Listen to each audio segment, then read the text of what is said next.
I feel like the lyrics to every Taylor Swift song explain my relationship with Nintendo. Hello, everybody. My name is Lat Mackey, and this is Sequence Break IL, a look at speedrunning, game development, content creation, and everything in between. Thanks so much for being here. Thanks for listening and watching and all that fun jazz. I really do appreciate it. Just this week, I saw the Super Mario Brothers movie, and I'm sure it's made a gajillion dollars at this point. It's actually a really fun ride of a movie. There's a lot of like Easter eggs and nostalgia and all that kind of fun stuff for us older folks who are going to see the movie. And I'll talk a little bit about like a little minor no spoiler review about the movie. But it really got me thinking about my relationship with the company that is Nintendo. And it's a bit complicated, to say the least.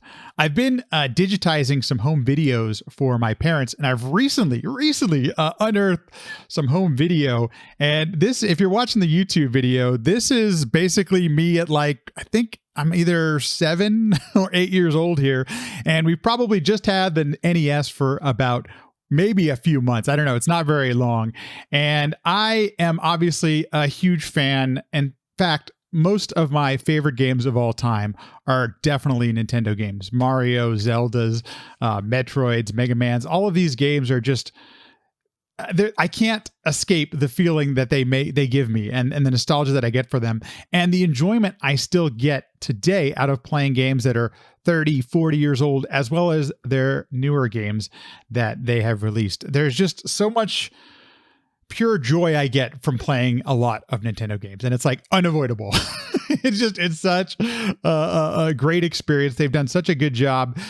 Basically, I mean, for all my life of creating games and experiences, that's little old me that I have enjoyed my entire life. So I have these, these feelings about Nintendo that are inescapable. There's just no way of getting around my nostalgia and my affinity for the games that have come out of this company. I'm showing right now on the screen Breath of the Wild because the more I play this game, the more that I enjoy it. And just like probably a lot of other people, I'm really looking forward to the sequel that's about to drop in just a month here at the time of this recording. And so the hype is real. I really am excited about what's going to come out next. They continue. Mario Odyssey is like one of the greatest games I've ever played, as well as Breath of the Wild. And they just continue to make these experiences that they're just wonderful. At the same time, they do some things that are just baffling and they just seem to do things towards people who are their biggest fans, which I just am never going to understand. And it makes it challenging for me to root for them or to, have an actual affinity for the company itself. And maybe that's the separation. Maybe as I'm talking through this and as I get older, maybe it's just I'm going to have to separate the games from the company because they do things that continually. Just recently, Point Crow, a lot of his Nintendo content, specifically geared towards Breath of the Wild and some of the modifications he's helped develop, have been taken down. And so, Point Crow makes his living off of creating content, and that's totally understandable that, he'd be frustrated by a company taking down all of his content. And it's never made any sense to me. I'm going to show this next video. This is kind of one of the ones that just happened, was it last year, a couple years ago, where Did You Know Gaming, one of their videos got pulled because they were reporting on a video or a game that we never saw, a Zelda game that just never made it to the light of day, and it's in that incarnation. And Did You Know Gaming has especially, actually forever, have done just really great reporting on secrets and tips and things you maybe didn't know about games. At the same time, the last few years, they've been going deep into some of the stuff that we never saw the light of day. And I can understand a company's desire to keep some of their secrets secret. There's good reasons for that. At the same time, many of us in the gaming space really value historic records and keeping, having these things be a part of the gaming and cultural history. It's really important to us that we keep this stuff, out there and preserved. And so when stuff like this happens, where we get this treasure trove of information that gives us a little bit of insight into what the developers were thinking, what different publishers and companies were thinking, it seems like it's a really important artifact of this time in history. And so actually being able to report on it when it's so, it doesn't seem like, and maybe I'm wrong, but it doesn't seem like it affects anything other than the understanding we get as gamers and as fans and as people. It's frustrating to see Nintendo do what it does so quite often. I was just kind of like actually going through like a checklist of things that they have, seems like they've been anti and have been aggressive about, filing lawsuits and DMC takedowns and all these kind of things. Let's see. Shutting down different ROM sites. At least I can kind of understand that one. But then removing Mario Maker levels, such as like the ones like, Pooh and Panga did way back in the day. Removing YouTube videos from like Did You Know Gaming, Point Crow, removing different ROM hacks. I remember, the Mario Battle Royale, before it came out to Mario 35 on Switch, it was this 100-man wildness that a developer had created. And there are all these really interesting and different hacks of ROMs, different things. Basically, at times it feels like many of us are making these love letter projects because we love these games so much. And for whatever reason, Nintendo hasn't pursued developing them the way that ROM hackers would, different game modes, all these different types of things. And the fact that most of us, if not all of us, can't really defend ourselves legally against these kind of things, most of the time it just ends up being we take it down and that's the end of that. Here in the US, it's incredibly expensive to defend yourself against these, and quite often I can't imagine that the law is in our favor. Especially the way that copyright and IP law works in this country is that it works in favor of the people who have the copyrights and the patents and things like that. So quite often there's really no leg for us to stand on, even if we could afford to defend ourselves against the behemoth that is Nintendo. At the same time, it feels like, I keep using the word feel, but like we're Nintendo's most passionate fans, the folks who are creating this stuff. And at the same time, we have bought everything Nintendo has put out, sometimes multiple times. I have absolutely purchased many games multiple times, whether it's on like, I just recently with a lot of the Wii U releases that have happened on Switch, I bought the game twice, if not more times than that. And it's interesting that still at that point, Nintendo as a company, and has never wavered from this, is going to have a problem with that. And you're going to see what you're going to see. And it just is really disheartening to say the least. And at the same time, it frustrates me. And it sometimes feels like it's hopeless or helpless to create some of these fan-made projects that people have made. And thankfully, the power of the internet, nothing's really ever lost on the internet. That's one thing I've learned. I think anybody at this point, if you use the internet for any amount of time, you realize that there is, if it's ever been on the internet, it's probably going to be able to be found. There's times when things are lost, but not often. And so, what do we do? And I think the first thing is to kind of understand, perhaps, I've been trying to be empathetic about this. Like, let me try to understand Nintendo as a company and why they've decided to make these decisions and why they do the things that they do. There is a really great podcast out there. So if you're listening to this and you're into podcasts, there's a podcast out there called Acquired, and it's hosted by Ben Gilbert and David Rosenthal. It really dissects the strategies and playbooks of technology companies mostly. And they've recently done a 2-part episode on Nintendo. And the majority of the audience for Acquired is like entrepreneurs. So both of these individuals are entrepreneurs, and they approach it from that perspective, how did the company start and all this kind of stuff. The podcast, there's 2 episodes and both of them are over 3 hours long. So just know what you're getting into when I tell you this, but it's fascinating to see them as a company. The Nintendo is over 100 years old. I think we're 110 years old, 120 years old at this point.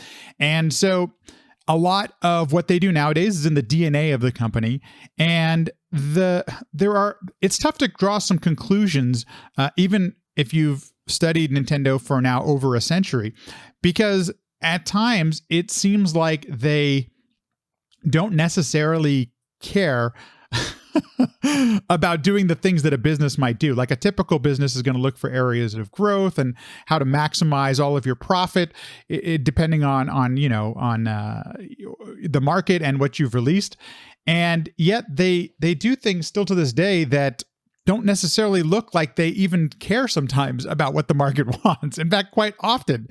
And there are many things that have happened some examples are, the Wii U and the GameCube are two real easy ones to point at consoles that maybe weren't big successes. They were, for all intents and purposes, they were basically failures, even though they sold 18 million consoles or whatever like that.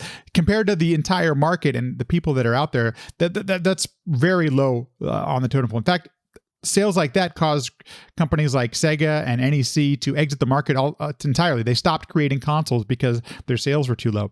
That doesn't seem to deter Nintendo. We got the Switch after the Wii U. We got the Wii after the GameCube. Like, yes, these were massive hits. And at the same time, other companies might have exited the market. So the reason I bring that up and I highlight in the podcast, the Acquired podcast covers this stuff, is it does give you some insight into this company that their primary focus is making games that people love. But outside of that, and hardware, the important business is the hardware, obviously. And that's why it makes them do things that aren't easy to predict. And the reason I bring that up is because there are things like online play that Nintendo is still really bad at. And yet that still hasn't deterred them from having this mass audience, this ridiculous audience with the Switch, over 100 million consoles at this point. It's going to be one of the best-selling consoles of all time. Not at the top, but it's going to get pretty far down. I mean, it's going to be pretty huge. And where does that leave us as fans, Because, they are still making some of the most amazing games that I have ever played in my life. And it's funny because Switch is 6 years old at this point. And when it came out, it was using old hardware. Like, this isn't a company that pushes the bounds of technology. They quite often, time and time again, they use old technology and repurpose it in a new way, which is really some of their secret sauce, which is they've done a magnificent job of that. So why do I bring all of that up? Because it does allow me to at least empathize with Nintendo. And I know, why are you empathizing with a billion-dollar company? Well, when I hear developers, all of the artists that go along with making these games, there is a passion in their voice. And I don't think you could create the games that they do unless you are passionate about the experience and the people who are playing your games. I still to this day feel like Breath of the Wild is like this love letter to Zelda fans. And I know some of the old school Zelda fans weren't the biggest fan of the game. The items breaking and not having real dungeons and those kind of things, were things that some of the most adamant Zelda fans weren't necessarily big fans of, to say the least. And the reason I empathize is because it does seem like at the end of the day, the thing they care most about is the game that you're playing. They care so much about it. Is one of the interesting things I got away from the Acquired podcast is that quite often they release their games and there is like very little to any updates, bug fixes for the most part. That's so antithetical to what so many games as a service are being put out there, World of Warcraft, League of Legends, things like this, where, it's constantly about updating, and creating new experiences for those community of games. And it's a really interesting approach. I do believe that they seem like they care that somebody's going to spend $60 and now $70 on a video game in the US here and have a great experience. The flip side of it, they seem so hostile, so goddamn hostile towards those of us who love their games the most and want to keep loving games. I mean, this is why I think we have hundreds now.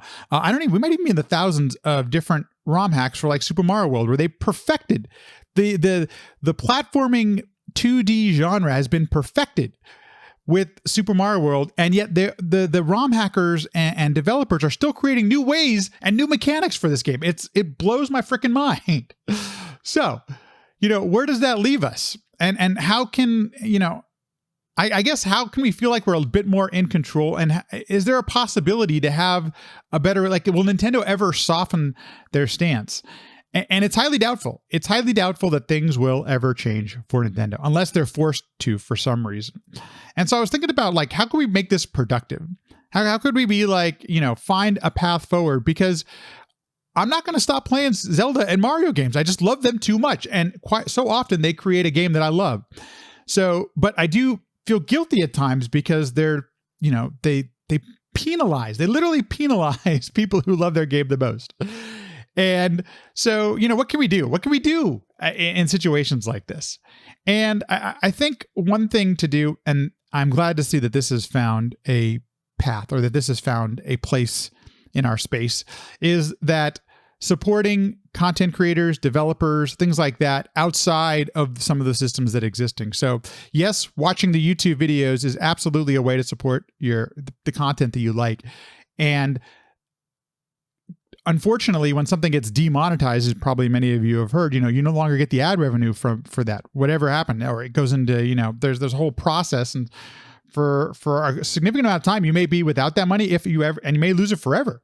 So things like Patreon and Ko-Fi and other places, if you can support monetarily, that's a great way to support the content creation. It's also been wonderful. It's been so great that we can actually support developers on that platform without having to exchange money for their development. And so what do I mean like that? Well, many different folks out there. I supported one of the Unreal projects. Zelda was being ported to Unreal, more as like a tech demo, but holy crap, is it pretty amazing. But I was able to support that developer, and what they did is they gave you access to their builds before they came out to the public, which I thought was really a cool way. So there are some perks to it as well, but it's an easy way to support some really cool development. I've also given to some folks who have Patreons and do Super Mario World ROM hacking and all that kind of stuff. It's pretty amazing. If you're unable to support monetarily, there may be ways to, if you live here in the States at least, to possibly support some of this stuff going forward. And the way that I've kind of been thinking about it is copyright law and patent law seem to be outdated in our country. That is my opinion, but I think any reasonable person might think that this is kind of an outdated. I mean, now the copyright's 50, 70 years. It keeps going on and on and on, where I can understand any creator. I've created content for a living for a period of time in my life. So I understand needing some sort of protection so that we can put food on the table. I totally get that. But at some point, it seems like it needs to expire. And half century, 70 years, that seems a bit more than might possibly be needed. What does that mean? What does that mean? I don't quite know, but it's such a challenging system in our country right now to get anything done. But when you do see, any representatives or local government officials running on, if they're even talking about IP and copyright, which not many, if any, are, but that's one of the ways that we can affect changes. If we could change some laws to possibly force Nintendo into doing a business in a little bit different way. Something like the DMCA, that needs to be updated. That was, it made sense. I don't know if it made sense. There were, at least I can empathize with the reasoning to have something like that in place back at the time, but it definitely seems like something that needs to be updated and looked at even more so today. So legislation, that's the go vote, I guess, is the really important aspect of that. And then the only way that Nintendo, I would say, I've heard this comment before. The only way we're going to force Nintendo to do anything different is if we stop buying their games.